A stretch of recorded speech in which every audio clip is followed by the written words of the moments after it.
Hello everyone. इस video में हम बात करेंगे हमारा पर्यावरण पर्यावरण क्या होता है। तो हम इस वीडियो में डिटेल में समझेंगे। तो पर्यावरण का अगर इंट्रोडक्शन देखें, इसका परिचय देखें, पर्यावरण से तात्पर्य किसी जीव के आसपास के उस वातावरण से है जिसमें वह पनपता है। जैसे जहाँ पर लोग यही बोलते हैं ना कि जैसे हम लोग कहीं पे बड़े होते हैं, ऐसे इन्वायरमेंट में रहा हुआ है। तो इसका मतलब पर्यावरण से तात्पर्य किसी जीव से आसपास के उस वातावरण से है जिसमें वह पनपता है, बढ़ता है, पलता है। इसमें सजीव और निर्जीव दोनों प्रकार की चीजें शामिल होती हैं, अर्थात भौतिक, रासायनिक और जैविक कारक। इस अध्याय में हम पर्यावरण के विभिन्न घटकों, उसके अंतर संबंधों और उनकी गतिविधियों के पर्यावरण पर पड़ने वाले प्रभाव को डिटेल में जानेंगे।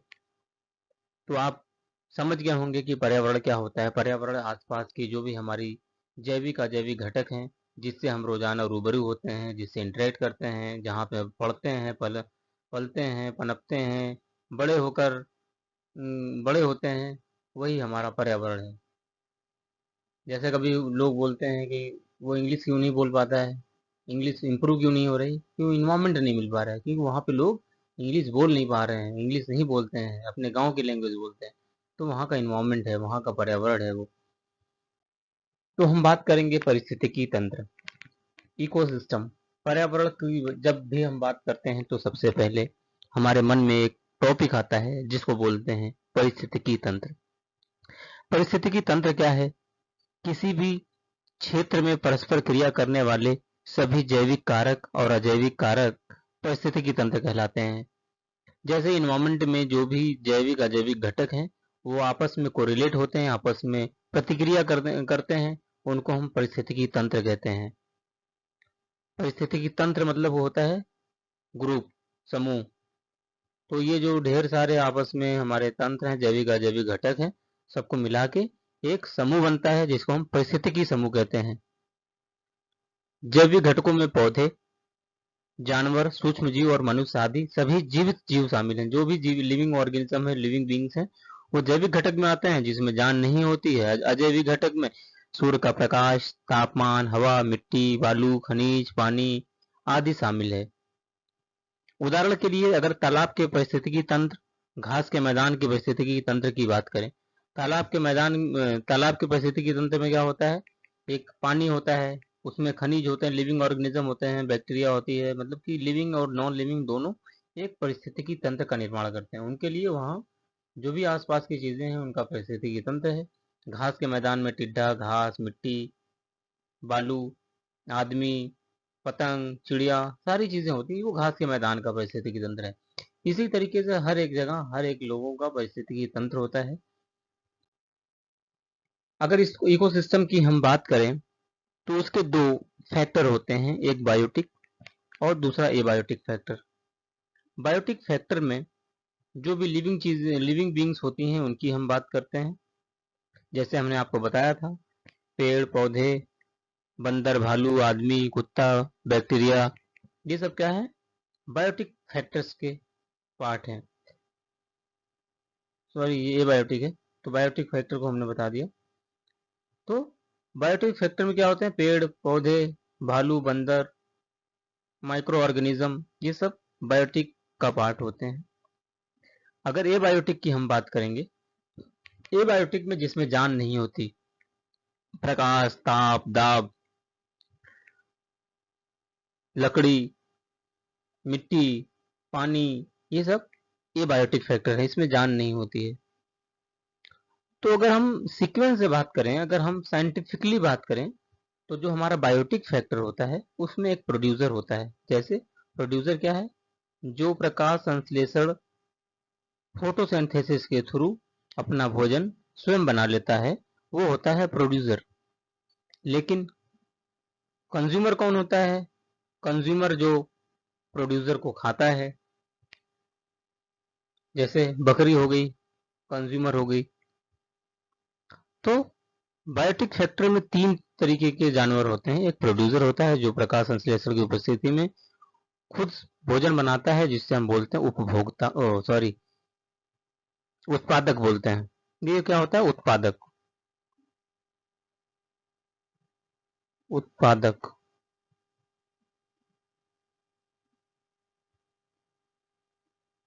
और ये क्या होता है, उपभोक्ता। कंज्यूमर मीन्स उपभोक्ता।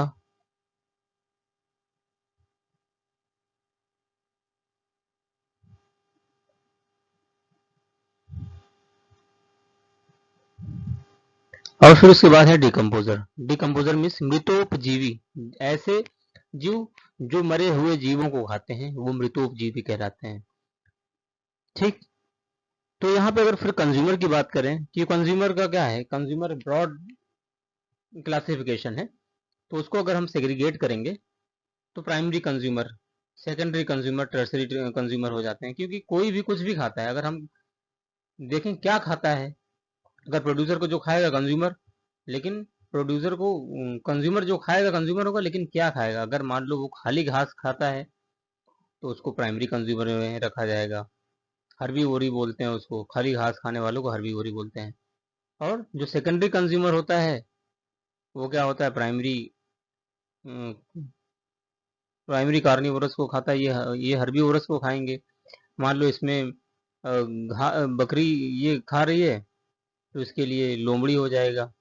सेकेंडरी कंज्यूमर में लोमड़ी, ये कार्निवोरस होते हैं, मांसाहारी होते हैं। और ये होते हैं ओमनीवोरस, टर्सरी, वो सबको खाते हैं, घास भी खाएंगे, ये भी खाएंगे, और मांसाहारी जीवों को भी खा जाएंगे। तो ये होते हैं टर्सरी कंज्यूमर। ये टॉप लेवल पे होते हैं, सबसे आखिर में होते हैं। अब पशुओं और पौधों में पोषण का तरीका यही है। दो तरीके से पोषण होते हैं, एक स्वपोषी होते हैं, एक परपोषी होते हैं। जैसे जीवित प्राणियों में दो प्रकार के होते हैं, एक स्वपोषी जो खुद भोजन बना लेते हैं, और दूसरा परपोषी जो होते हैं दूसरे को ऊपर डिपेंड रहते हैं। पौधे और कुछ जीवाणु स्वपोषी होते हैं क्योंकि वो अपना भोजन स्वयं बनाते हैं। कवक, पशु और कुछ जीवाणु परपोषी होते हैं जो अपना भोजन बनाने के लिए दूसरे जीवों पर निर्भर होते हैं। अगर हम बात करें परोक्ष की, जो मृतोपजीवी हैं, और अपघटक की, तो मृत जीव जो होते हैं सड़ते हैं, सड़ते हुए पदार्थों जैसे कवक, सूक्ष्म जीवों पर भोजन करते हैं। अगर मान लीजिए जो भी कोई जीव मर गया, धीरे धीरे उसमें वो सड़ते हैं, फिर उसमें बहुत से माइक्रो ऑर्गेनिज्म डेवलप हो जाते हैं जो कि अपना भोजन बना लेते हैं उसे। वे मृत और सड़ते हुए पौधों और जानवरों के अंगों से पोषक तत्वों को अवशोषित करते हैं। फिर उसमें जो भी मृत जो भी है उनके अंदर ऑर्गेनिक मैटर होते हैं, कार्बनिक पोषक तत्व होते हैं, उनको अवशोषित कर लेते हैं, धीरे धीरे खा जाते हैं। अपघटक जीव कार्बनिक या अपशिष्ट पदार्थों को तोड़कर जो डिग्रेडेट करते हैं उनको अपघटित कर देते हैं। उनको कार्बनिक पदार्थों को तोड़कर पोषक तत्वों को मिट्टी में छोड़ते हैं, और पोषक तत्वों को मिट्टी में छोड़ देते हैं। धीरे धीरे मिट्टी भी उपजाऊ हो जाती है कहीं ना कहीं। उदाहरण के लिए जीवाणु, केंचुए, घोंगे और स्लग इन मृदा जीवन में अत्यंत महत्वपूर्ण माना जाता है। अगर मिट्टी की बात करें, जो हमारे केंचुए हैं जीवाणु, घोंगे, स्लग, ये मिट्टी में बहुत इंपॉर्टेंट होते हैं क्योंकि ये सॉइल की प्रोडक्टिविटी, मिट्टी की उर्वरता क्षमता को बढ़ा देते हैं। ये जटिल कार्बनिक पदार्थों को सरल पदार्थों में तोड़ देते हैं, जिन्हें हम विभिन्न चयापचय जिसे मेटाबॉलिज्म क्रियाओं के लिए इजीली ग्रहण कर लेते हैं। जैविक घटक, अजैविक घटक, दो घटक हैं जिनको हमने देखा डिटेल में। अब हम अगर बात करें पर्यावरण की दृष्टि से, पर्यावरण के निर्जीव, रासायनिक और भौतिक घटक जैसे मिट्टी, हवा, पानी, तापमान आदि, ये अजैविक घटक हैं। और जैविक घटक में सजीव जीव जैसे पेड़ पौधे, जानवर, सूक्ष्म जीव, कवक हैं। पोषण का जो स्तर होता है तो हमने देखा था प्राइमरी कंज्यूमर, सेकेंडरी कंज्यूमर। तो अगर ट्रॉफिक लेवल की बात करें तो मैक्सिमम 4 से 5 ट्रॉफिक लेवल होते हैं। जो भी भोजन जहां से ग्रहण करता है वो एक ट्रॉफिक लेवल बन जाता है। तो साइंस में बात करें ट्रॉफिक लेवल पे, लिंडमन ने 1942 में एक ला दिया, 10% ला।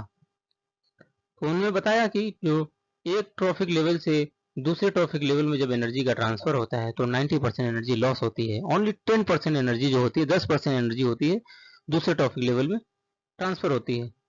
तो trophic level 1, trophic level 2, trophic level 3, trophic level 4। ठीक है। यह ऊर्जा के प्रवाह के अनुसार खाद्य श्रृंखला में विभिन्न स्तरों को संदर्भित करता है। पोषक स्तर, ट्रॉफिक लेवल इस प्रकार है। जैसे पहला है उत्पादक। उत्पादक जो भोजन खुद बनाता है उसको ट्रॉफिक लेवल 1 में रखते हैं, ट्रॉफिक 1। उसके बाद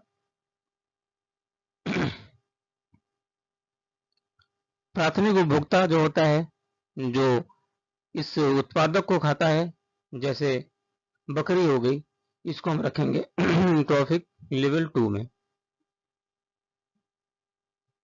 फिर द्वितीय उपभोक्ता जो बकरी को भी खा जाता है, प्राथमिक मांसाहारी होता है ये, इसको हम TT3 बोल देते हैं, ट्रॉफिक लेवल 3। और तृतीय उपभोक्ता जो होता है द्वितीय मांसाहारी होता है, मांसाहारी को भी खाता है, इसको ट्रॉफिक लेवल 4 बोल देते हैं। और चतुर्थक जो ट्रॉफिक लेवल होता है उपभोक्ता होता है T4 जो होता है, वो क्या होता है, वो सबको खा जाता है। T4 T5 में ये आता है, ये सबको खाता है, सर्वाहारी होता है, हर एक लोगों को खा जाता है। फिर उसके बाद जब ये मरता है उसको क्या करते हैं, डिकम्पोजर होता है, मृतोपजीवी है, अपघटक बन जाते हैं, अपघटक खाते हैं इसको, इसको जो ऑक्सीडाइज कर देते हैं, अपघटक खा जाते हैं।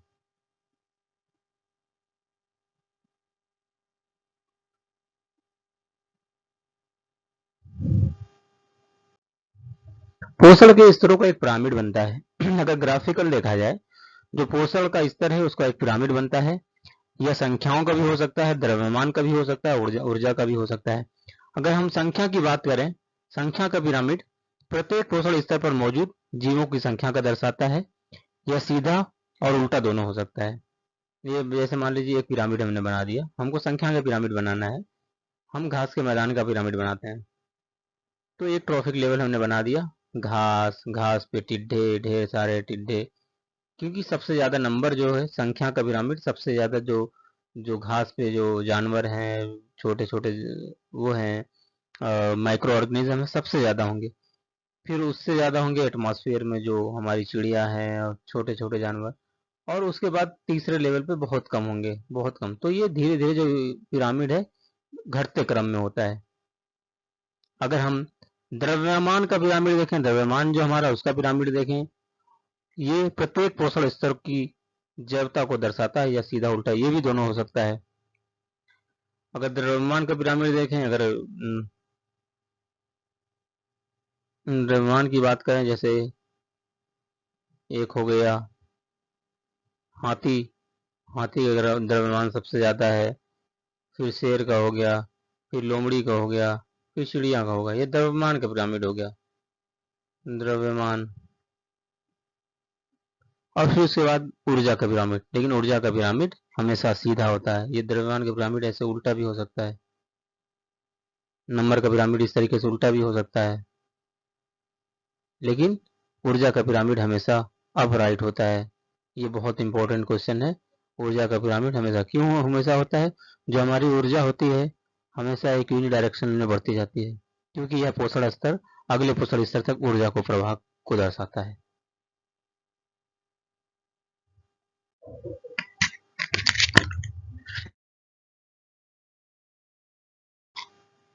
यह है एनर्जी पिरामिड। आप देख सकते हैं प्रोड्यूसर के पास सबसे ज्यादा एनर्जी है, फिर उसके बाद प्राइमरी कंज्यूमर के पास।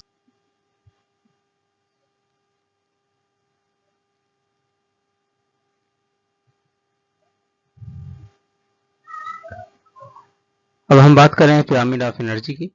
एनर्जी का पिरामिड जो होता है वो हमेशा अपराइट होता है, और जो भी एनर्जी आती है प्रोड्यूसर के पास वो सन से आती है, और सन से ट्रांसफर होती है प्रोड्यूसर से primary consumer to secondary consumer, secondary consumer to tertiary consumer.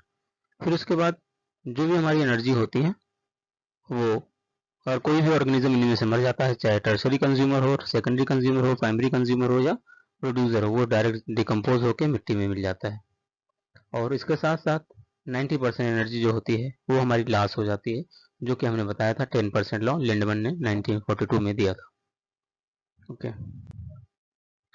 फिर उसके साथ साथ जब हमारा 90% एनर्जी लॉस होती है तो ऊर्जा के संरक्षण का नियम आया। ऊर्जा को ना तो बनाया जा सकता है ना तो नष्ट किया जा सकता है, बल्कि एक रूप से दूसरे रूप में परिवर्तित किया जाता है। फर्स्ट लॉ ऑफ थर्मोडाइनमिक ये कहता है।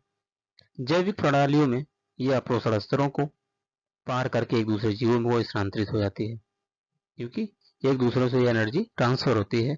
ऊर्जा संरक्षण के नियम को अधिक जानने के लिए, ये तो मैंने कॉपी किया था, हो गया है। ऊर्जा प्रवाह, एक पोषण स्तर दूसरे पोषण स्तर तक ऊर्जा का स्थानांतरण, उसमें उसकी दिशा मात्रा को दर्शाया गया है। ऊर्जा का पिरामिड द्वारा दर्शाया गया है। आप देख सकते हैं किसी भी श्रृंखला में ऊर्जा का केवल 10% ही पोषण स्तर से दूसरे पोषण स्तरों में स्थानांतरित होता है, ये भी मैंने बता दिया है। पारिस्थितिकी तंत्र में ऊर्जा का प्रवाह। खाद्य श्रृंखला, खाद्य जाल, दो चीजें होती हैं जो कि मैं इस वीडियो में बताऊंगा आपको। जीवों को श्रृंखला के लिए प्रत्येक भोजन को स्रोत के रूप में एक दूसरे पर निर्भर होना पड़ता है। जीवों की एक श्रृंखला जिसमें प्रत्येक के सोर्स के रूप में एक दूसरे से निर्भर होना पड़ता है, वो खाद्य श्रृंखला कहलाती है। जैसे वाटर है, वाटर में क्या हुआ, वाटर और सन की मदद से प्रोड्यूसर जो है अपना भोजन बना लिया, ये सीक्वेंस चलता है। वहाँ पे जो प्राइमरी कंज्यूमर है हर्बीवोरी है, अपना न्यूट्रिएंट यहाँ से ले लेगा प्लांट से, उसको क्या करेगा, ओमनीवोरस आएगा, खरगोश आएगा, चूहा आएगा, इसको टिड्डा को खा जाएगा। और फिर उसके बाद चूहे को कौन खाएगा, कार्निवोरस में सांप खा जाएगा, सांप को फिर खाया जाएगा टर्शरी कंज्यूमर। ये सीक्वेंस सीधी लाइन में चलता है।